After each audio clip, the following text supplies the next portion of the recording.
Saudações. Bom, eu estou aqui no momento do PL e vou compartilhar com vocês de onde partiu a ideia de utilização do Hot Potatoes. Minimizar o OBS Studio, o auxiliar digital está ali de prontidão. Está aqui o site.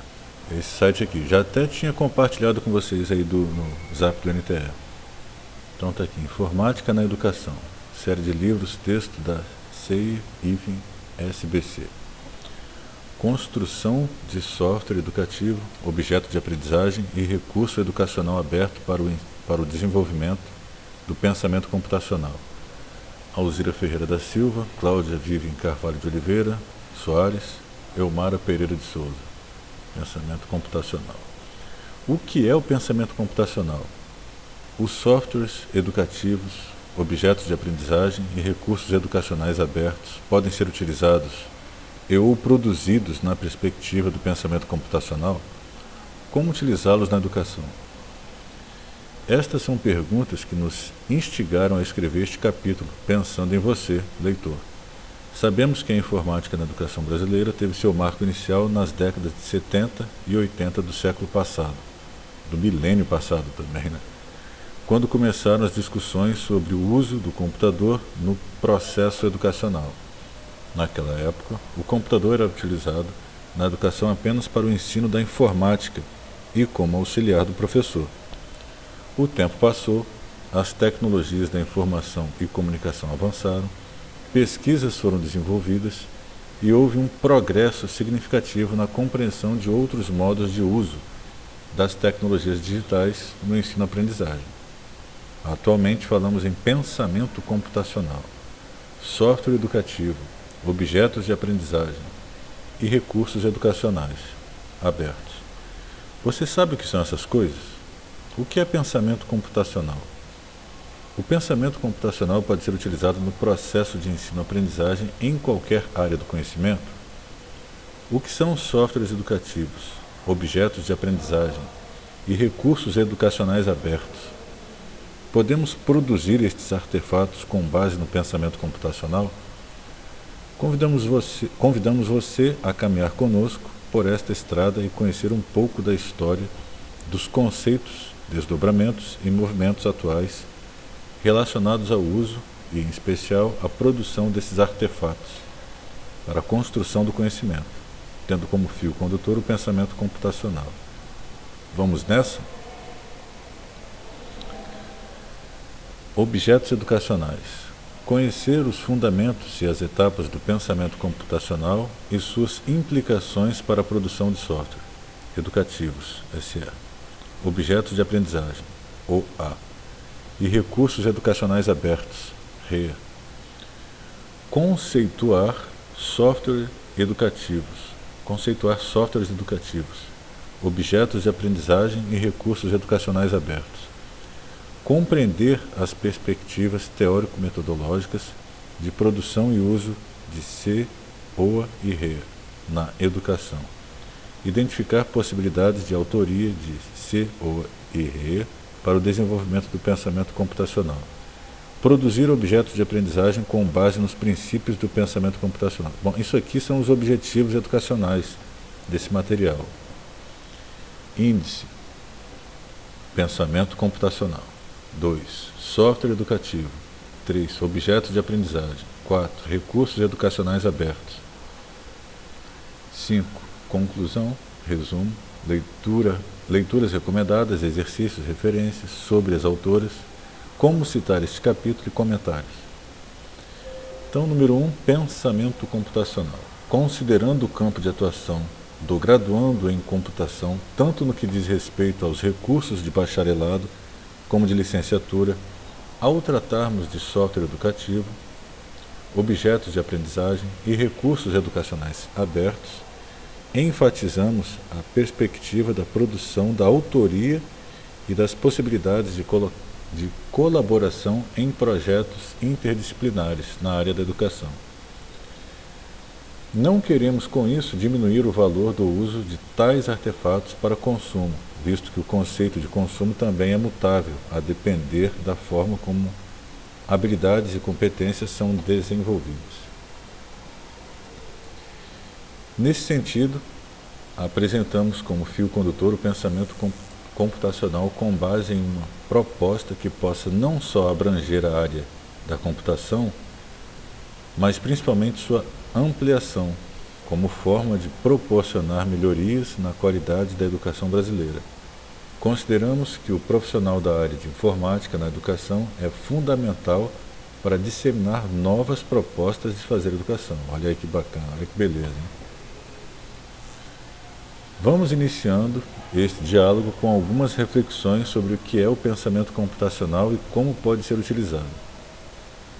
Segundo Tedre e Tenin, 2016, o pensamento computacional tornou-se centro das atenções nos últimos anos, em decorrência de esforços empreendidos em alguns países, no intuito de trazer a ciência da computação para a educação básica. Como exemplo, apresentamos o documento conhecido como CSTA, espaço K-12, parece até nome de filme de ficção científica isso aí. Computer Science Standards, CSTA, 2011, desenvolvido pela CSTA, Computer Science Teacher Association, e pela ACM, Association for Computing Machinery, Inc., publicado em 2011, com definições, corpo de conhecimentos necessários e métodos de avaliação.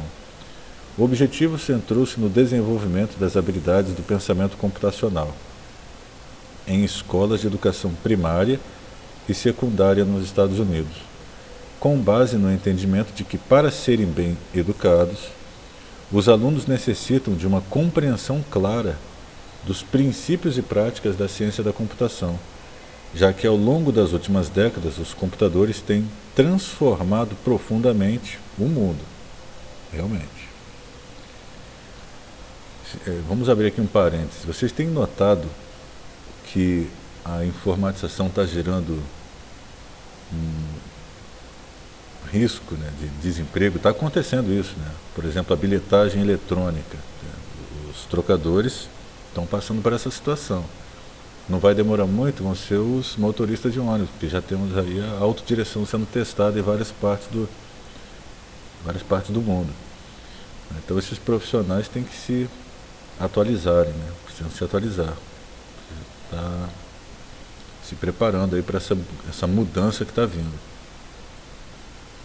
A robótica, né? Não vai demorar muito, daqui a algumas décadas, cenários que você só via em filme de ficção vão estar acontecendo, tipo robôs, né, em casa auxiliando nas tarefas, né? Bom, vamos dar continuidade aqui. Para estes autores, o pensamento computacional refere-se a um conjunto de ideias computacionais que as pessoas adquirem ao vivenciar nas disciplinas de computação ao longo do seu trabalho, na concepção de software, simulações e computações realizadas por máquinas. Na visão de Arrow 2011, o pensamento computacional é o processo de pensamento envolvido na formulação de problemas com vistas a soluções que possam ser representadas como etapas e algoritmos computacionais. Lembrando, o que é algoritmo? É um conjunto de passos logicamente encadeados que tem a finalidade de atingir um objetivo num tempo finito. Isso aí é o conceito do algoritmo. Nestes termos, é importante considerar a possibilidade de encontrar modelos apropriados de computação para formular o problema e gerar soluções. Com base neste entendimento, acionamos os conceitos inerentes à ciência da computação: coleta, análise e representação de dados, decomposição de problemas, abstração, algoritmos, automação. A automação veio com força, né? Nas indústrias, no ambiente de trabalho de alguns locais, né, de algumas empresas, paralelismo e simulação. E então perguntamos, em que medida esses conceitos podem estar relacionados ao que hoje se denomina pensamento computacional? Como poderíamos compreender a importância do pensamento computacional nos dias atuais, em que consumo e produção convergem-se em práticas cada vez mais acessíveis em decorrência da cultura contemporânea? É uma pergunta, né? converge-se em práticas cada vez mais acessíveis em decorrência da cultura contemporânea. Em se tratando de software educativo, objetos de aprendizagem e recursos educacionais abertos, consideramos de grande relevância para os profissionais da área de informática na educação o reconhecimento da função que o pensamento computacional ocupa, tanto no que se refere à produção desses artefatos, como sua utilização como meio de construir conhecimento. Deixa eu dar uma averiguada aqui no Zap.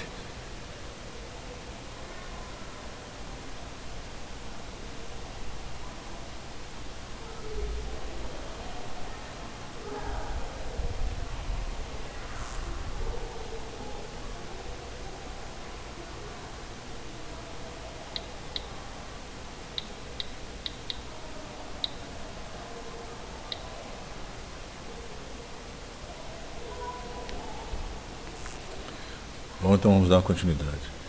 Levando em consideração que o avanço tecnológico, a abertura de códigos e a ampliação de licenças de uso tem gerado possibilidades de construção de recursos digitais em grande escala e não apenas por profissionais da área específica, parece-nos relevante que a escola agregue novas perspectivas de tratamento do conhecimento, que enfatizem o potencial cognitivo do ser humano. Cabe aqui uma atenção ao graduado na área da computação, por ter durante o percurso de estudo oportunidades de desenvolver habilidades e competências que se aproximam do pensar computacionalmente, aquele raciocínio lógico-matemático.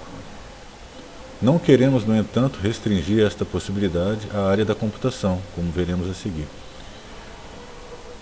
Em 2006, Jeanette Wind escreve um artigo seminal intitulado Pensamento Computacional, um conjunto de atitudes e habilidades que todos, não só cientistas da computação, ficaram ansiosos para aprender e usar.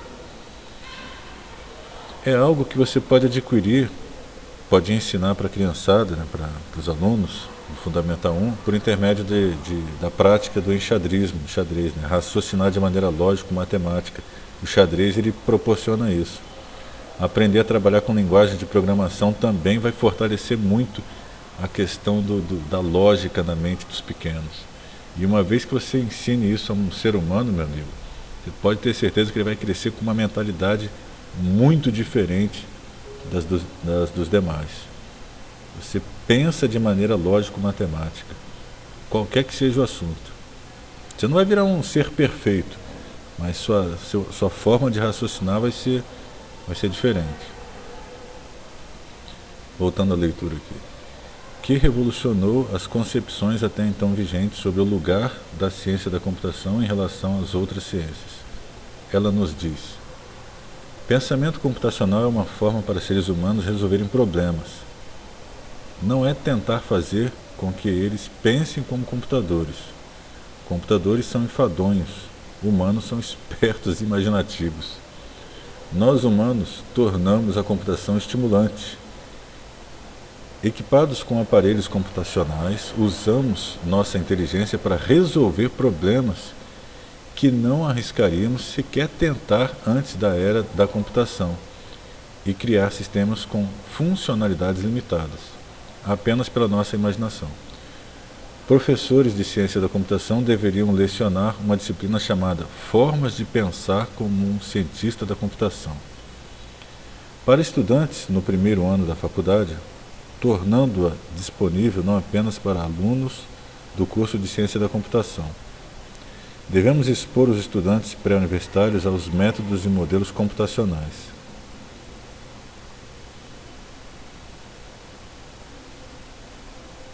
Talvez mais interessante seria começar isso já no Fundamental 1, com propostas semelhantes àquela do Code.org, que trabalha a questão da programação, mas com uma linguagem voltada para os pequenos.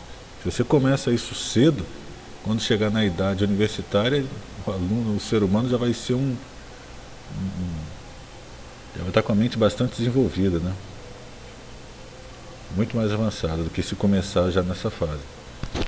Nesta perspectiva, poderíamos considerar que todas as disciplinas podem utilizar o pensamento computacional nos processos de ensino-aprendizagem. Está perguntando. Nesta perspectiva, poderíamos considerar que todas as disciplinas podem utilizar o pensamento computacional nos processos de ensino-aprendizagem. O CSTAK-12 Computer Science Standards afirma que sim. Vamos ao que ele nos apresenta. Acreditamos que o pensamento computacional pode ser usado em todas as disciplinas para resolver problemas, criar sistemas, criar novos conhecimentos e melhorar a compreensão do poder e das limitações da computação na era moderna. Deixa eu ver o que estão solicitando aqui no Zap.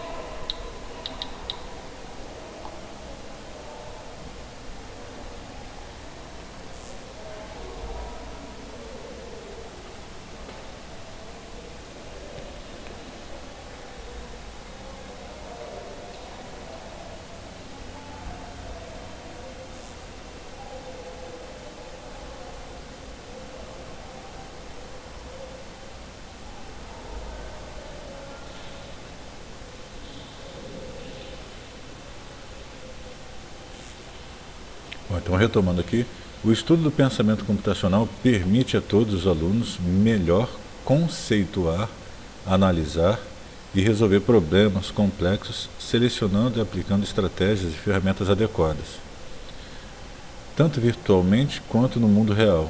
CSTA, 2011, página 9, tradução das autoras.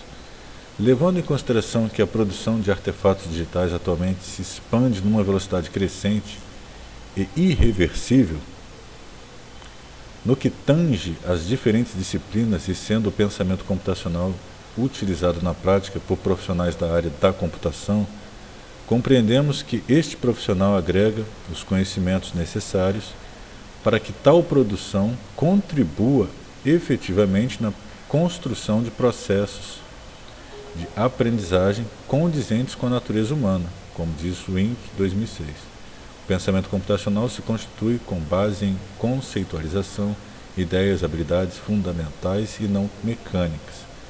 Seria um instrumento capaz de amplificar nosso poder cognitivo humano. Deixa eu ver de novo aqui o Zap, o que estão solicitando aqui.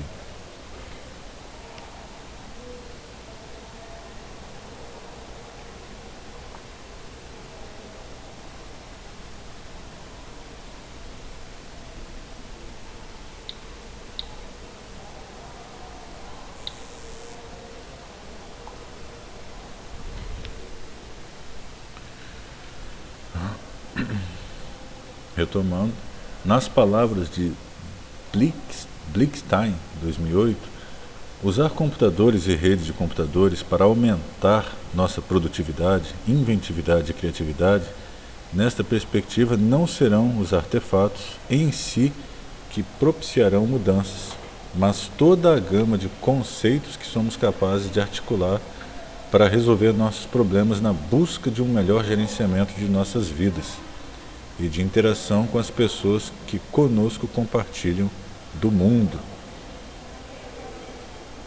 Eu diria até um pouco mais, diria das pessoas com as quais compartilhamos o mundo e os demais seres com os quais compartilhamos esse planeta também, né? A seguir, alguns exemplos do uso do pensamento computacional. Fonte: What is Computational Thinking? O que é pensamento computacional? Concepção do pensamento computacional, área de aplicação, dividir o problema em partes. A seguir algum exemplo. Então. Dividir o problema em partes, literatura. Dividir a análise do poema em... sim. Aqui está colocando a situação. Concepção do pensamento computacional, área de aplicação. Dividir o problema em partes. Aqui está dando um exemplo. Né? Literatura. Dividir a análise do poema em métrica, rima, imagem, estrutura, tom, dicção e significado. Está fazendo uma análise, vamos dizer assim, matemática do poema, né? O poeta mesmo, aquele que tem o dom, vamos dizer assim, ele não faz nada disso, ele cria poesia sem pensar muito, ele está fazendo isso automaticamente. Mas aqui está fazendo uma análise na perspectiva científica da coisa.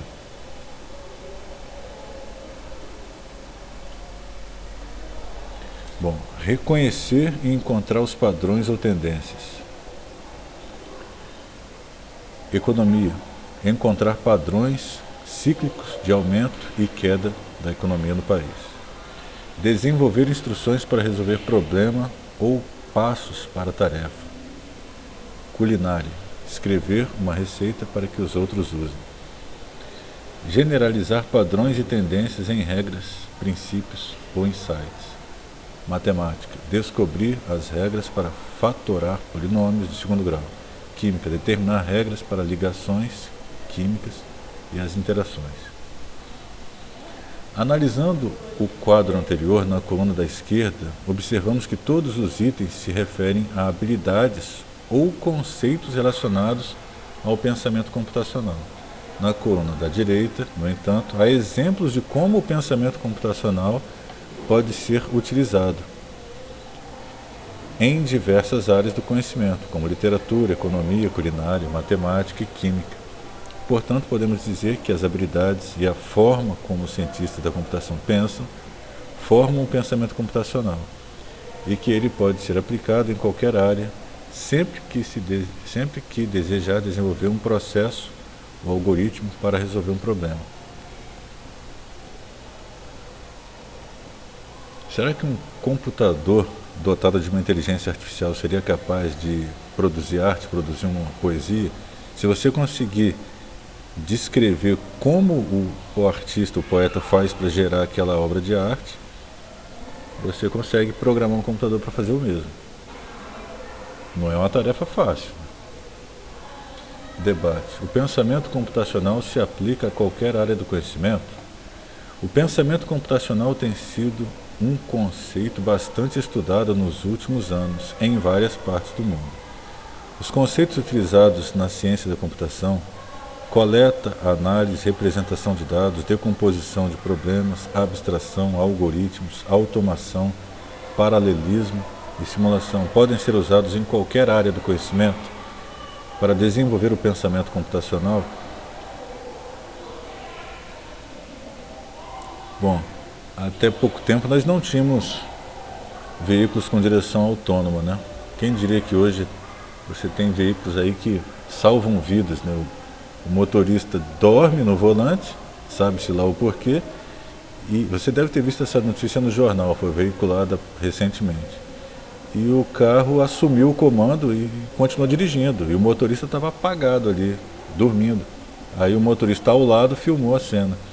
Então é um exemplo em que o pensamento computacional daquela direção autônoma salvou uma vida ou até mais, porque se aquele carro bate em outro veículo, então num ponto de ônibus, muitas vidas poderiam ter sido perdidas ali.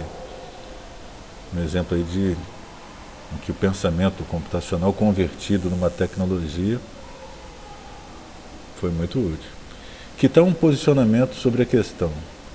Para construir seus argumentos, conheça um pouco mais sobre o assunto. Clique aqui, acesse artigos, sites, vídeos, etc. Vou montar aqui a opção. Cineclube, O Jogo da Imitação. Eu já vi esse filme, meu amigo. Isso aqui é um filmaço. O Jogo da Imitação. Fala um pouco da história de Alan Turing. Está aqui, ó. O filme baseado em fatos reais. Retrata a história de Alan Turing, considerado o pai da ciência computacional e da inteligência artificial. Esse cara era fera demais, cara.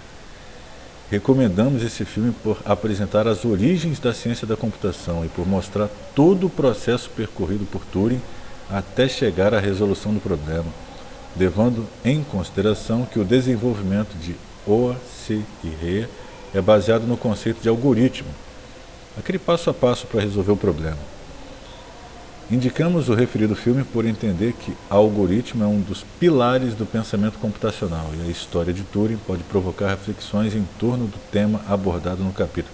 Ele foi contratado para desenvolver um supercomputador capaz de quebrar códigos de guerra, e ele conseguiu. Eles decifraram algumas mensagens, né, utilizando esse computador, e ajudou a vencer a guerra. Ele era um gênio, esse cara, esse cidadão aí. Passou por algumas dificuldades bem pesadas também, né? A maioria dos gênios passa por isso, não tem jeito não. Nikola Tesla e tantos outros.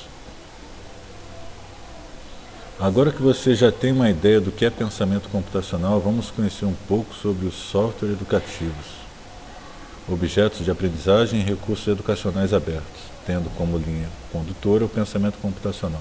Por que eu estou lendo esse material aqui? Porque foi daqui que eu tirei a ideia da utilização do Hot Potatoes, e vocês viram o potencial daquele programa, né? Você não precisa ser um desenvolvedor web para criar o código em HTML e disponibilizar isso na sua página, no seu blog. Vocês viram como foi rápido e fácil. Tinha muito tempo que eu não mexia em HTML. Aliás, eu não desenvolvi nenhuma linha de código em HTML ali. Foi o Hot Potatoes que fez tudo. Vocês viram, né, no vídeo. Eu tirei a ideia daqui. Por isso que eu estou olhando o material, para ver se eu consigo tirar mais alguma coisa interessante desse conteúdo aqui, que é rico. Software educativo.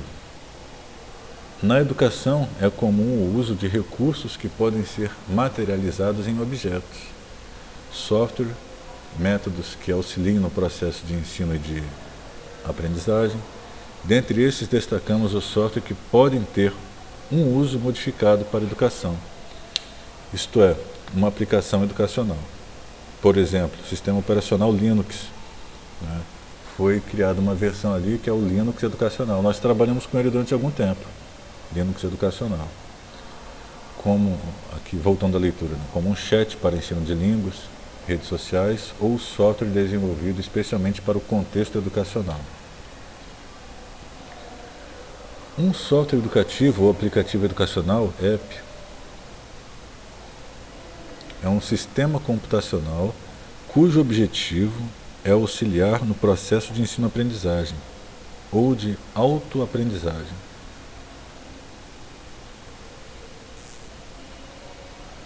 No SE deve existir uma relação entre a proposta pedagógica, decisões de design e processo de aprendizagem. Normalmente é o trabalho de uma equipe, né? Tem ali os pedagogos, os professores, de repente até os próprios alunos dão uma opinião de como eles gostariam que fosse, para poder criar uma ferramenta que atenda às necessidades de ambos, né? A utilização de software na educação está intimamente ligada ao desenvolvimento do hardware e à disponibilidade de dispositivos computacionais para a população. Desde a sua primeira aplicação com objetivos educacionais na Segunda Guerra Mundial, pesquisadores estadunidenses desenvolveram simuladores de voo para treinamento de pilotos. Nos anos 60 do século XX, o sistema Plato, Programmed Logic for Automatic Teaching Operations, foi um dos pioneiros. Em 1963, normalmente essas tecnologias mais arrojadas surgem no meio militar. Não sei se vocês já perceberam isso. Tudo que é de ponta primeiro surge lá no meio dos militares e depois de algumas décadas começa a chegar para a gente. Foi um dos pioneiros. Em 1963 surge a linguagem de programação BASIC. Em 1967, a linguagem Logo. Olha o Logo aqui de novo. Trabalhei muito com Logo, com Super Logo no caso, né? Muito legal essa linguagem de programação aqui. Eu gosto muito de trabalhar com essa linguagem. Tem até estou desenvolvendo uma apostila, depois até tenho que dar continuidade na digitação dessa apostila.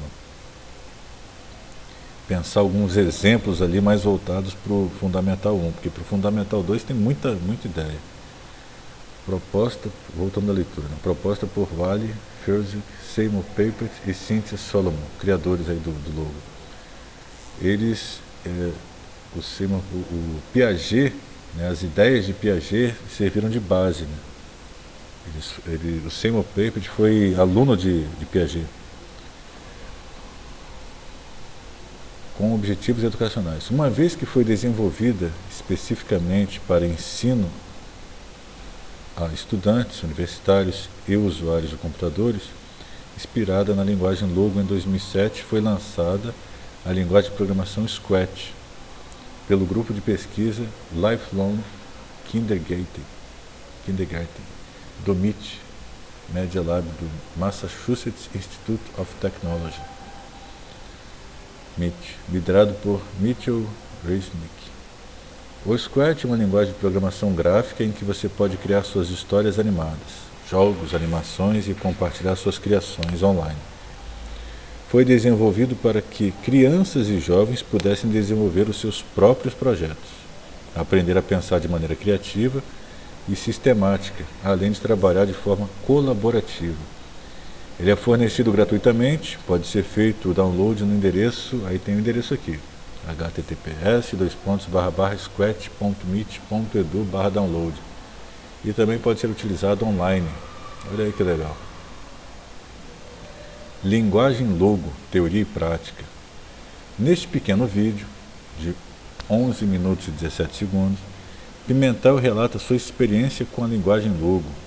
Nesta videoaula, ele contextualiza a importância histórica da linguagem, logo no contexto da área de informática na educação, e apresenta os fundamentos do uso educacional da linguagem, os principais comandos, e ilustra como ele trabalhou conteúdos educacionais por meio da linguagem Logo na escola, em que trabalhou na década de 1990. Em 1990, se não me engano, eu estava indo para a Marinha, estava próximo do ano que eu estava indo servir a Marinha. Bom, depois eu vou dar uma olhada nesse vídeo. Aqui tem Brincando com Logo, Projetos com Logo. Aqui é o Scratch. Depois dou uma conferida no Scratch também. Na década de 1990, com o desenvolvimento de hardware, interfaces gráficas e sons foram cada vez mais usados em software, a mídia em CD-ROM. Foi o método adotado para entrega e difusão de software educacional. Eu lembro dessa época. Nos anos 2000 surgiram softwares educativos por distribuição web. A Web 2.0, com sua gama de serviços, proporcionou um espaço para aplicações educacionais na perspectiva cliente-servidor. Não há necessidades do CD-ROM em seus manuais de instalação. Com a difusão dessa tecnologia surgem novos modelos de entrega, assim como novos conceitos como objetos de aprendizagem, recursos educacionais abertos e software educacionais livres. Software livre, né? TuxMath, Linux Educacional. Software educacional livre, está indagando aqui. O professor Paulo Francisco Slomp, UFRGS, e André Ferreira coletaram, avaliaram e catalogaram software educacionais livres para dispositivos móveis e criaram um wiki para disponibilizar. Você pode visualizar o resultado nesse link aqui. Depois eu confiro. Os softwares educativos são agrupados em diferentes categorias, conforme a proposta pedagógica. Segundo Gomes, Lince e Gitiran, 2003, de acordo com vários autores, tem-se 3 distintos sistemas de classificação: dicotômicos, abertos-fechados, estrutura cognitiva, sequencial, relacional e criativo, nível de aprendizagem dos alunos, tutoriais, aplicativos, programação, exercícios e prática, multimídia e internet, simulação, modelagem e jogos. Valente, 1999. Estas classificações são importantes para compreendermos a função do software, mas é imprescindível definir metodologias de desenvolvimento, tanto na perspectiva da engenharia de software educacional, ESI, quanto da interação humana, computador, IHC, sendo que ambas devem atender um requisito essencial, a teoria pedagógica que permeia o contexto educacional. Vamos ver o que estão solicitando aqui. Parei nesse pedaço aqui.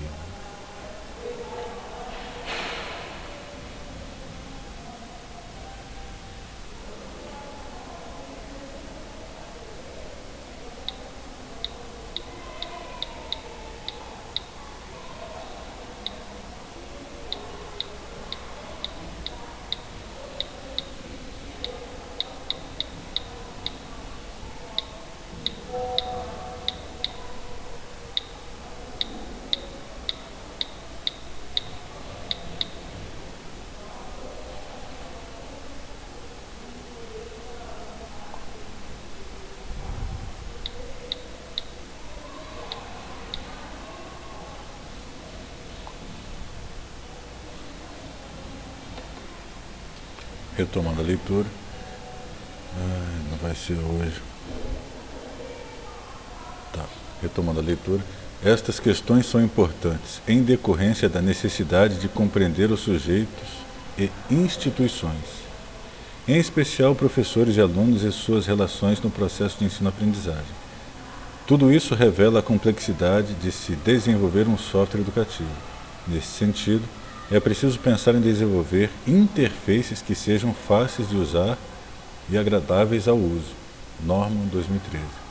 É preciso que os usuários finais, alunos e professores, concentrem-se no processo cognitivo, em vez de focarem na aprendizagem da interação com o sistema em si. Os softwares educativos podem... Estranho falar assim, né? Mas sou professor de português. Os softwares educativos podem ser utilizados na área de computação para a aprendizagem de conteúdos e na promoção do pensamento computacional, visto que o desenvolvimento de SE envolve a abstração, decomposição e avaliação. A engenharia de software educativo se preocupa em definir processos que garantam a qualidade de software, que seja confiável e funcional. Nesta perspectiva, como destacam Almeida e Almeida, 2013, página 35, um sistema educativo, por mais simples que seja, traduz e delimita conhecimentos em processo dinâmico de comunicação e percepção.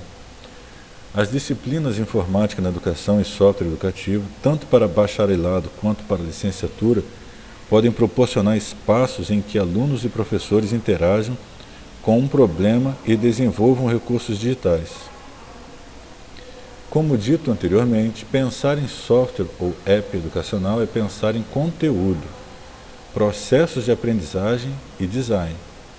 Isso favorecerá a aplicação e consolidação de conteúdos das disciplinas de computação, métodos, bem como servirá de espaço para avaliar o desenvolvimento do pensamento computacional por parte dos graduandos. É fundamental ressaltar a importância da interação aluno-professor, aluno-aluno, aluno-conhecimento, professor-objeto de ensino, aluno-objeto de aprendizagem, para que o processo possa se consolidar. É desse jeito, né? Assim como na graduação, na educação básica, os softwares educacionais podem ser usados para desenvolvimento do pensamento computacional.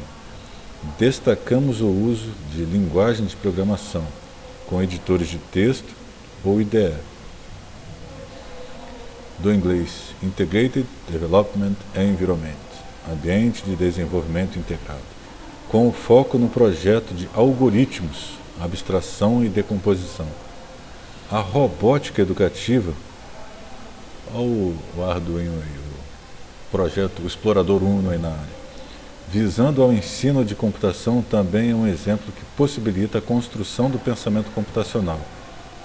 Almeida Silva, 2016, cita alguns softwares para programação, como Code, Scratch, RoboMind, Lightbot.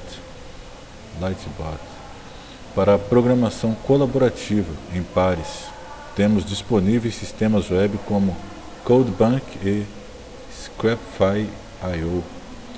Alguns destes softwares se enquadram na categoria de software de autoria, que possibilitam abstrair alguns aspectos presentes nas IDE, mas contribuem igualmente para o ensino de processos de desenvolvimento e design de interfaces digitais educacionais.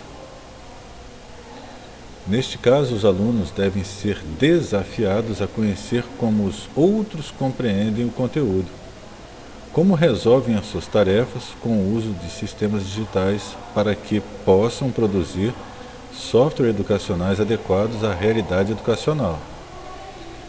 Também é necessário compreender o design para que se possa apresentar uma solução que atenda às necessidades dos usuários. Isso é muito importante, né? Você pode desenvolver um ótimo software, mas se for para o Fundamental 1, ele não deve ter aquele ambiente sério, cinza, com letras pequenas, né? como é fundamental, a criançada tem que ter cores, as letras têm que ser maiores, deve ter uma musiquinha, tem que ter um aspecto atrativo para eles não perderem o interesse, não perderem o foco. Por exemplo, TuxMath. TuxMath, ele pegou a matemática, que é algo que normalmente grande parte dos alunos não gosta, colocou aquele ambiente de jogo e fez de tal forma que a garotada gosta muito. Tem aluno que chega aqui e pede para utilizar o joguinho do pinguim, né? Muito interessante isso aí. O design é muito importante. É preciso desenvolver abstrações, decomposição, fazer avaliações. Isso é um processo complexo que exige interação entre professores e alunos. Dá para fazer uma analogia com aquela comida que normalmente muitas crianças não gostam, né? Comer vegetais, comer batata, tomate, cenoura, cebola. Quem gosta de cebola? Faz muito bem para o coração, para o sistema circulatório.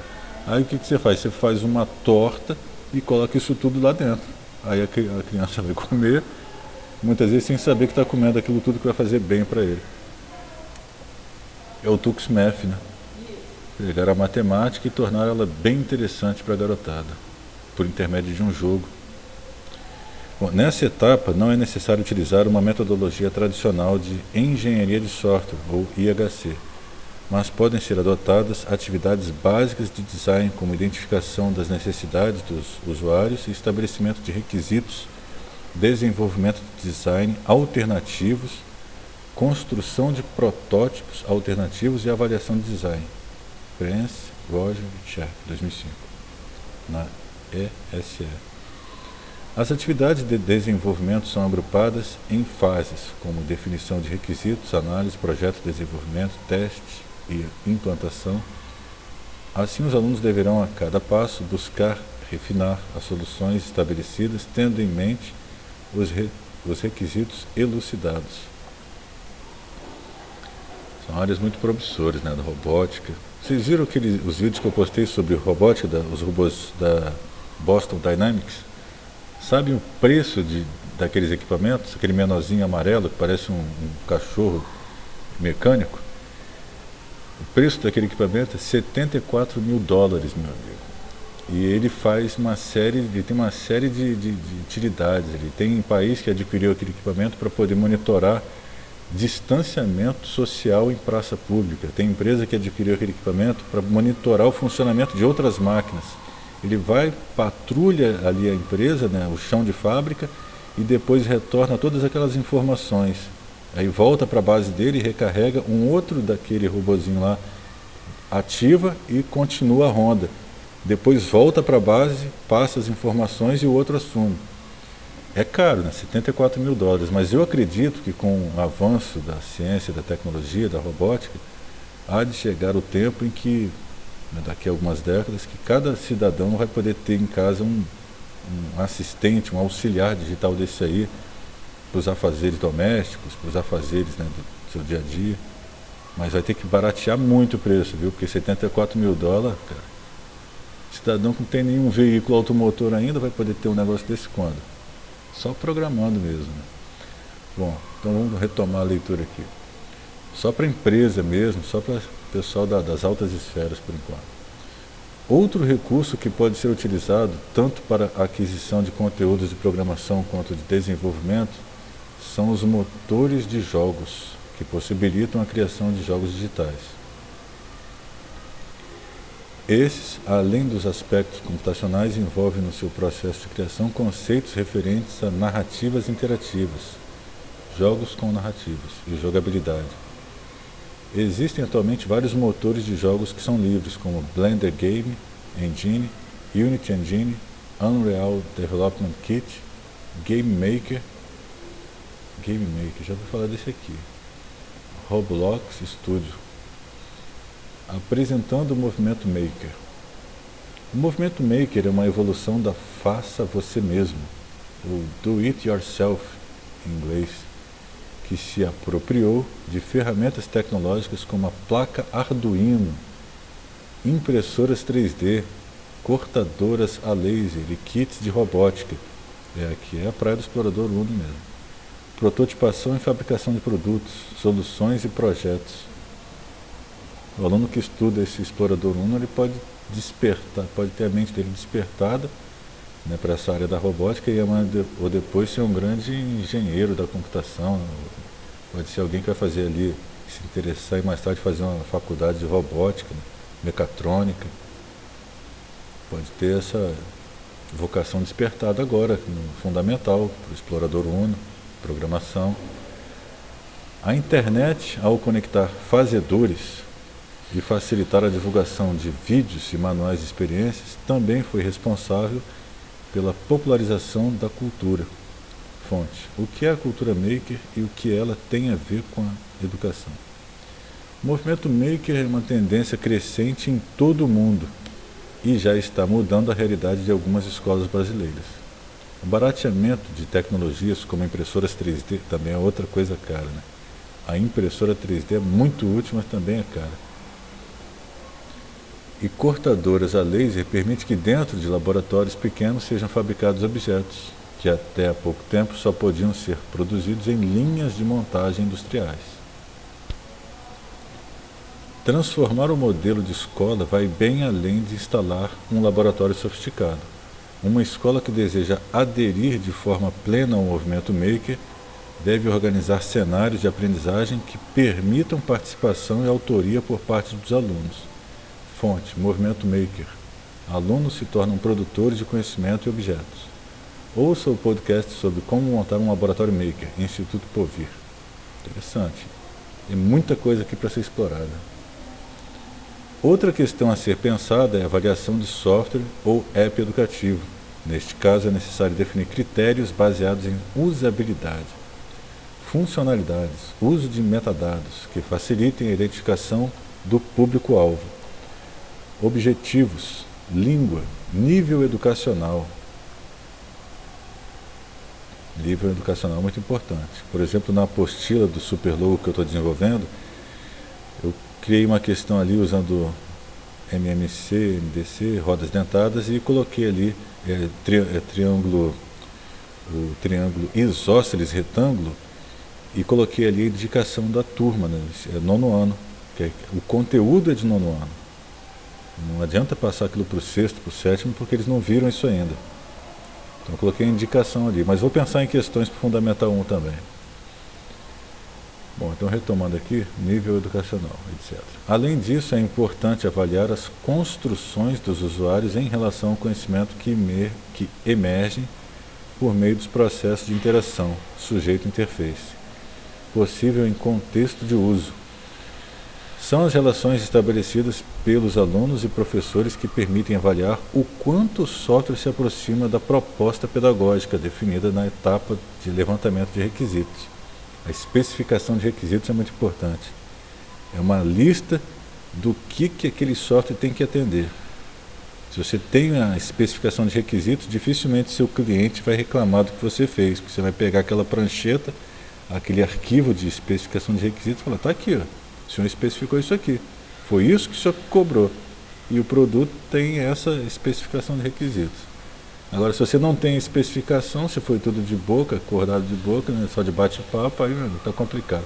Na faculdade, o professor Anilton até comentou, durante o momento de entrevista do cliente, das pessoas que vão te fornecer os dados para construir o software, você tem que anotar tudo e, de preferência, filmar tudo. Porque para mudarem a fala é daqui para ali, depois que o produto está pronto. Fala: não foi isso que eu pedi assim, eu pedi assado. Você tem que estar tudo registrado, tudo filmado, para poder se precaver.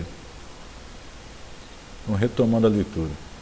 É importante salientar que o processo de avaliação é dividido em etapas de acordo com os critérios citados. Cada etapa envolve questões técnicas e teóricas que devem ser observadas pela equipe de avaliação. Nesse sentido, Vargas, 1999, página 3, ressalta: para a avaliação da qualidade de software educacionais é necessário ir além de questões padronizadas e meramente técnicas, acrescentando e englobando elementos de natureza pedagógica de múltiplas dimensões, como, por exemplo, os aspectos ideológicos e psicológicos. Olha que interessante, cara. Não é só o cidadão ter o conhecimento de programação, sentar e começar a programar ali, não. É bom conversar com o pedagogo, com a pedagoga, com outros professores, com os alunos, conversar com todo mundo para formar um arcabouço de informação para produzir uma ferramenta de excelência. Por mais conhecimento que se tenha, é bom você conversar com várias pessoas. Resende 2013, página 23. Destaca aqui: o estudo sobre métodos de avaliação de software envolve um modo sistemático de análise de métodos, modelos, produtos e ferramentas que resultam em contribuições efetivas para a determinação da qualidade de um software. A autora apresenta métodos como o modelo Technology, Usability and Pedagogy, TUP, Goal Question Metrics, GQM, heurísticas, de Jacob Nelson,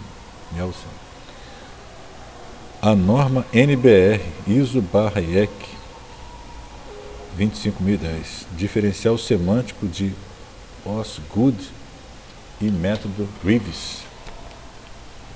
Deixa eu selecionar aqui onde eu estou parando e ver que estão me acionando aqui.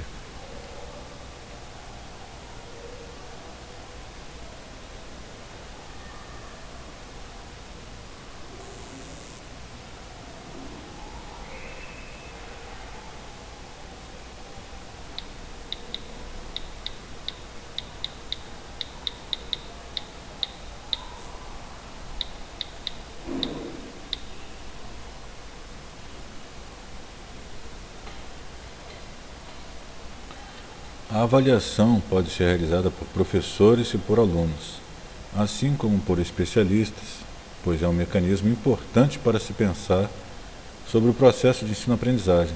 Isso pode ser um momento para se avaliar como o software educativo proporciona situações de aprendizagens, se elas são eficazes e se necessitam mudanças.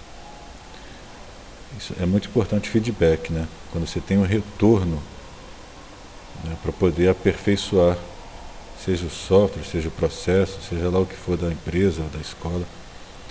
Agora que você já conhece um pouco sobre software educativo, vamos aprender sobre objetos de aprendizagem.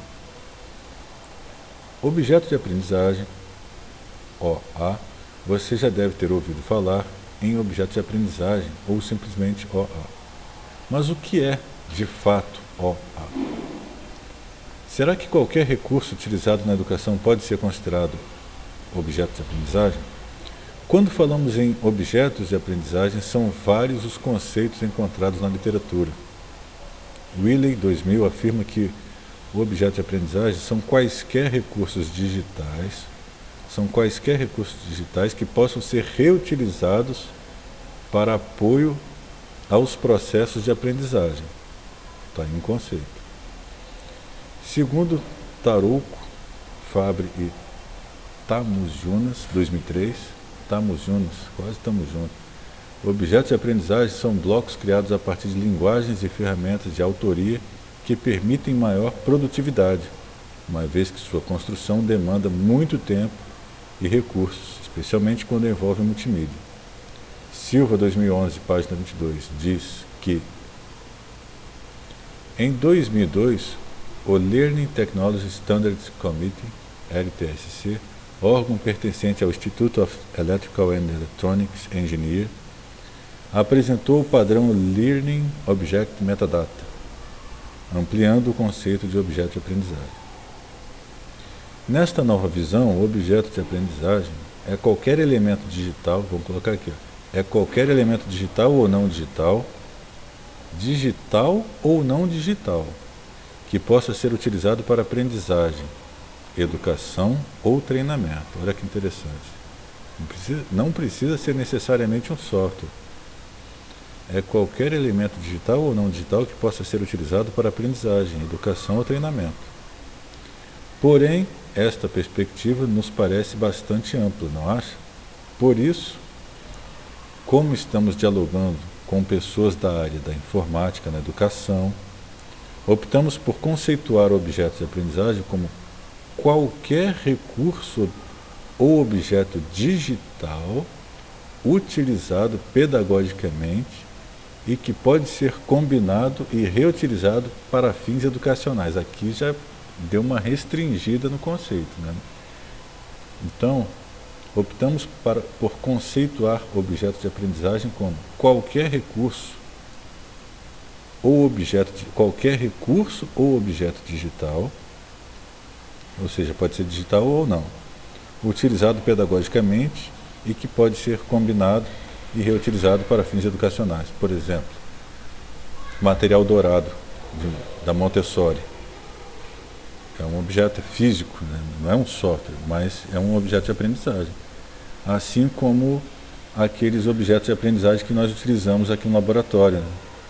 Que fizemos o download de alfabetização, de raciocínio lógico, né? Interessante, né? Não precisa ser um software para ser considerado objeto de aprendizagem. De onde vem o termo objeto de aprendizagem? Bem, a denominação OA atribuída a recursos digitais consolidou-se a partir de 1994 pelo grupo de trabalho liderado por Wayne Holdings e pelo LTSC do IEEE, que os define em uma norma 1484 como uma entidade, já vem definição aqui, uma entidade digital ou não digital que pode ser usado para aprendizagem, educação e treinamento. O que não falta aqui são definições e conceitos. Uma entidade digital ou não digital que pode ser usado para aprendizagem, educação e treinamento. Um dos grandes benefícios dos objetos de aprendizagem é a sua reutilização. Vídeos, animações, simulações, imagens, sons utilizados com objetivo pedagógico podem ser considerados objetos de aprendizagem. Segundo Flores, Tarouco e Reutequi, 2000, deve ser francês, 2013, é importante observar que as atividades dos objetos de aprendizagem devem ser usadas com a finalidade de desenvolver a cognição e, neste sentido, precisam ser cuidadosamente planejadas, para que a partir delas seja possível construir conhecimentos, desenvolver capacidades, habilidades e competências. Ao utilizar o objeto de aprendizagem, o aluno se torna o autor e coautor da construção de seu conhecimento. Aqui a fala é totalmente piagetiana, meu amigo. Aqui baixou Piaget e a escritora mandou essa fala aí. Ao utilizar o objeto de aprendizagem, o aluno se torna o autor e coautor da construção do seu conhecimento. Olha que bonito. Construtivismo puro. Aí tem aqui um quadrinho. Olha só, um objeto de aprendizagem para as crianças colorirem, igual aquelas atividades que fazíamos na escola quando éramos crianças. Vamos experimentar. Vamos pintar essa árvore. Erro. Você pintou o galho com a cor errada. É realmente igual às atividades escolares do tempo de criança. Ha, ha, ha. Ha, ha, ha, não. Não, quer dizer, não é um software que está bem desenvolvido. Eles pegaram uma metodologia clássica e automatizaram. Tanto é que os personagens aqui reclamaram, né? Pensaram que ia se deparar com alguma coisa nova, algo inovador, e viram a mesma coisa de uma maneira digitalizada. Objetos de aprendizagem. Fonte http tutnaedudistância blogspot.com. Charges, adaptado pelas autoras. Tá. Vamos pensar um pouco sobre a mensagem trazida nesta charge. Fala do telecurso 2000 que passa de manhã cedinho, passar de manhã, né? Vamos pensar um pouco. Será que os objetos de aprendizagem que reproduzem o que já se faz na educação tradicional, aquela clássica, há anos, são realmente inovadores? Eles podem não ser inovadores, mas a gente não pode negar que a educação clássica produziu mentes brilhantes como Einstein, Tesla e tantos outros. Não dá para virar as costas para essa educação tradicional não, porque eles produziram muita coisa boa. A gente chegou até aqui graças a eles, né? Mas não é inovador, claro.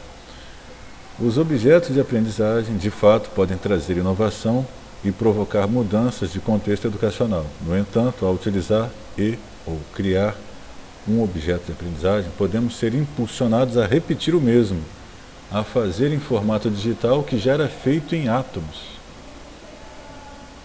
como nos faz pensar Nicholas Negroponte, 1995, um dos fundadores do Media Lab do MIT, em seu livro A Vida Digital. Os OA, assim como os REA, que veremos na próxima, parece que a gente está guiando uma carroça, né? OA, REA, são considerados inovações educacionais advindas das tecnologias da informação e comunicação, TIC.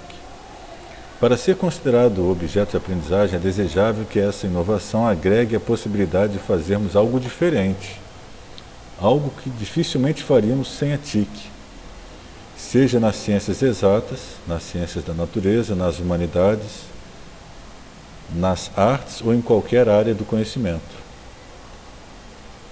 É preciso entender tanto o potencial das tecnologias digitais para a educação quanto estudar novas metodologias de ensino-aprendizagem, para que os OA possam ser inovadores. As tecnologias digitais podem nos conduzir à invenção, ao exercício da alteridade e talvez possam produzir novas educações. Olha que legal, hein? Novas possibilidades de produção de conhecimento.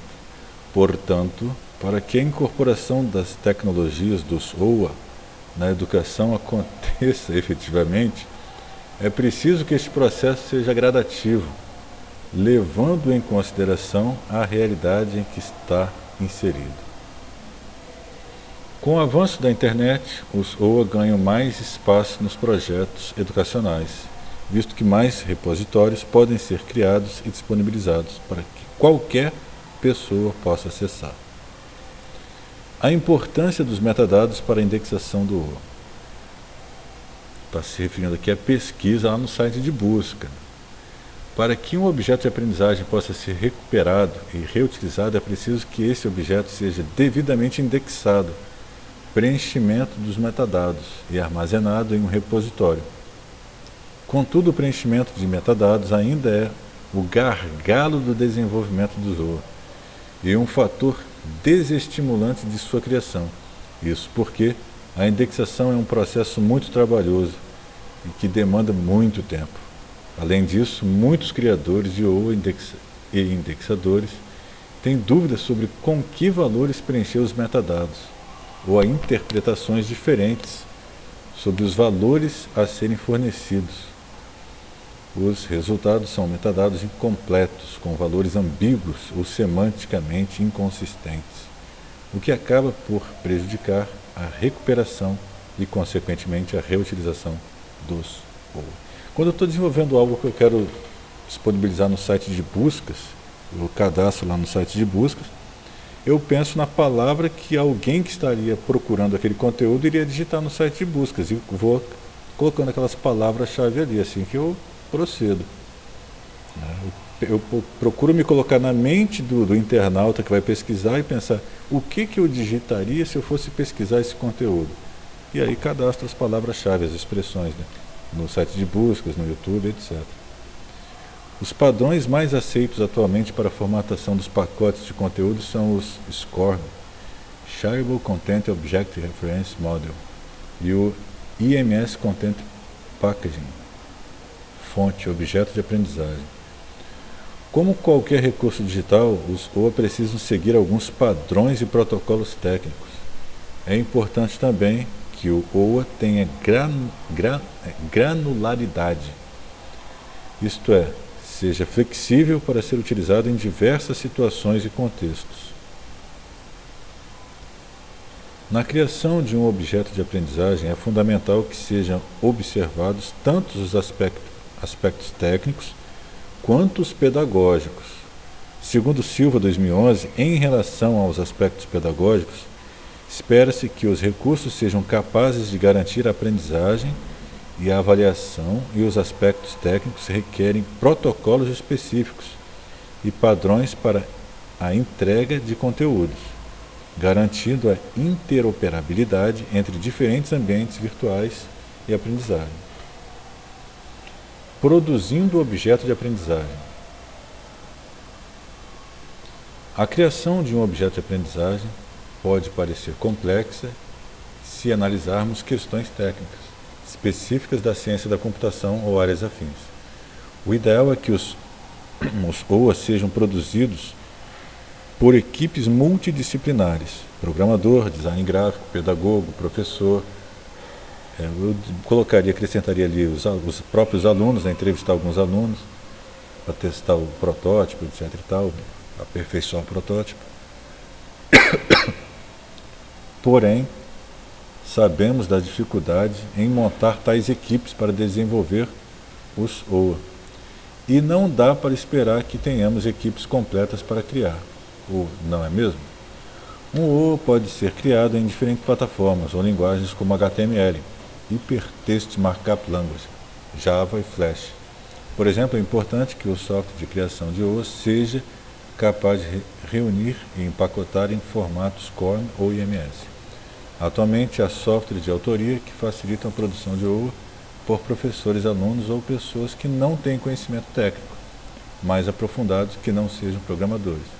O uso deste software favorece o desenvolvimento do pensamento computacional na criação do OA, levando em consideração que possibilita a abstração, decomposição e construção de algoritmos. Deixa eu ver quem está me chamando aqui.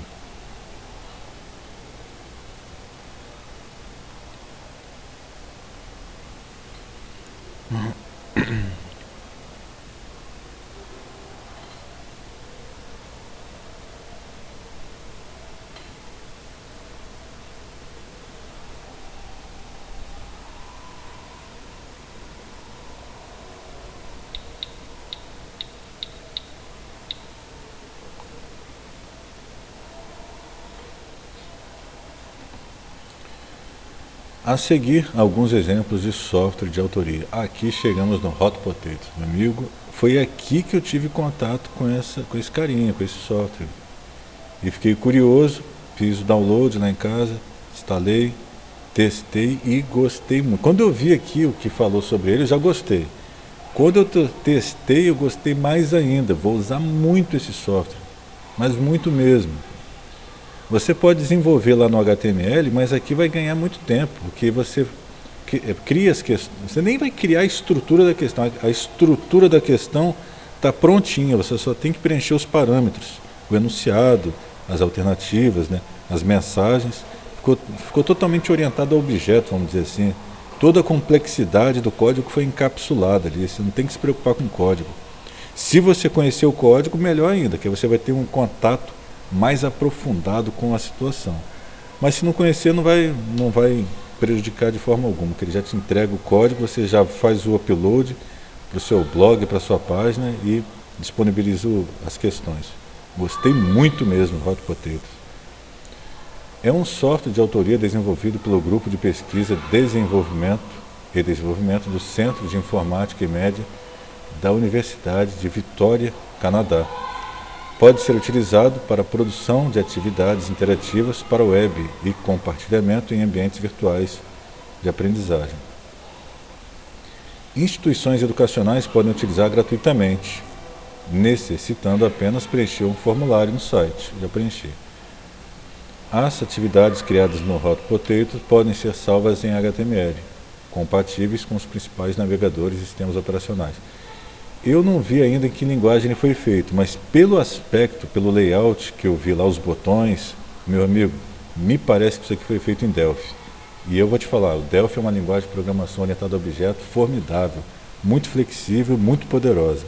Me parece que foi feito, não posso afirmar, mas se os desenvolvedores não pegaram os bitmaps do Delphi e colocarem em outra ferramenta, então é Delphi mesmo. Acho difícil fazer isso, né? Por que alguém ia fazer isso? São os bitmaps do Delphi que estão ali.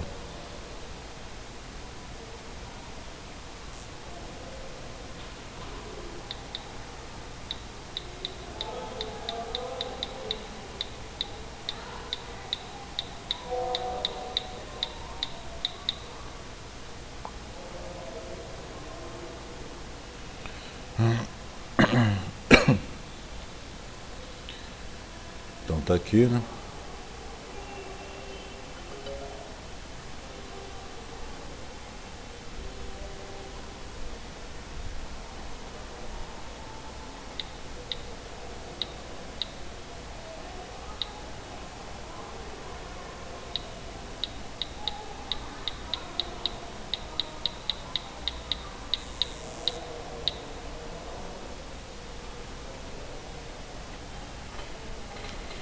Vamos retomar a leitura. Professor Pablo, Opa! acione o OBS Studio e acesse o site de agendamento da vacina, pois estamos quase na hora. Funcionou perfeitamente o software. Bom, galera, eu vou encerrar esse vídeo por aqui e vou cuidar do meu agendamento. Amanhã a gente continua. Muito obrigado e até a próxima.